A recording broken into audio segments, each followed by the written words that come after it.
For today's ganap, grabe hindi nyo kakayanin. Nag-lock nga ba si Kelvin at si Snow White? Magkakapapis na ba ulit tayo?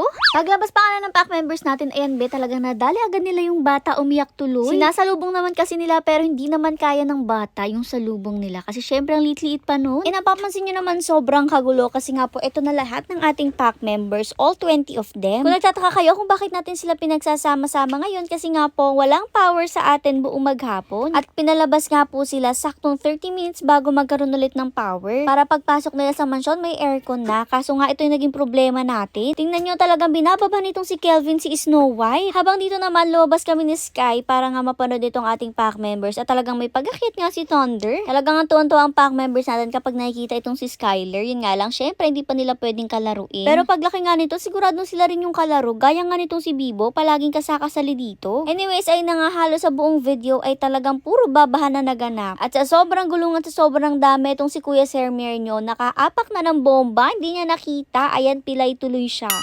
Grabe nga kapag talaga sama-sama tong mga to, hindi mo na alam kung saan ka titikin sa sobrang dami at sobrang kukulit. Literal na lahat sila ay kanya-kanyang kulitan, parang tigdadalwa by pairs yata yung paglalaro nila. Ang masama nga lang talaga dito dahil nga may mga inhit, ayan di din talaga matigilan yung babahan. At grabe nga ito si Kelvin talagang muntik-muntika ng mag-lock kay Snow White. Napakagaling din nga talagang bumaba at man-chicks, manang-mana sa kanyang daddy Hercules. Talagang kanya-kanya sila kasi ito nga si Bordag, si Olaf naman yung nililigawan. At grabe nga rin talaga kasadista nitong ating si Bordag kasi talagang kinakagat niya si Olaf para lang mababahan niya. Pero as for most dogs, ganun talaga yung ginagawa. Minsan may pakagat factor pa. At tingnan nyo nga itong si Rex, pati po siya ay talagang binababahan ang ating Snow White. Grabe talagang dalawang puting-puti ang inhit natin today. Mukhang gustong magka-puppies na pure white, diba? At syempre dahil sobrang gulo sa baba, ang ating mga adults na ayaw ng kaguluhan ay ayan, nakaakyat na sa taas. At talagang ang mayat maya ang pagbaba nitong si Kelvin sa ating Snow White. At syempre, ganun nga din si Bordag sa ating Olaf. O diba, kaliwat kanan talaga. Kaya naman dalawa talaga yung tagabantay natin today sa kanila. Kasi alam nyo naman na iniiwasan talaga natin ay yung inbreeding. Hindi nga pwedeng hindi planado ang pagbubuntis dito, lalo na't hindi pa tayo ready sa mga puppies ulit. Kaya naman talagang palagi natin silang bantay sarado. Tingnan nyo nga tong mga to, talaga nailaglag nila itong sunflower dito sa gilid. Anyways, ito nga rin po talaga yung rason kung bakit hindi natin sila pinagsasama-sama everyday. Kasi alam nyo nga po na pag magpapalabas tayo ay magkakahiwalay ang mga male at female. Yun nga po ay dahil iniiwasan natin na magkababahan sila or magkabuntisan. At kapag nga lumalabas sila, syempre palagi may mga bantay. Unang-una, syempre tagadakot ng pati nila, pero syempre tagatingin din sa kanila at tagasaway. Kasi gaya nga nito, tingnan nyo si Bordags, ayaw magpasaway, talagang sampa ng sampa kay Snow White. At dahil nga doon talaga iniakyat na ni Kuya Sermer si Snow White doon sa ibabaw, nakakaawa nga daw kasi talaga. At grabe nga naghanap sila ng ibang bababhan, ayan kawawa tuloy yung mga next target nila. Anyways, yun lang nga muna ang ganap dito sa ating mansyon. After niya, nagka-power na rin, kaya nagsipasukan na rin po sila sa loob.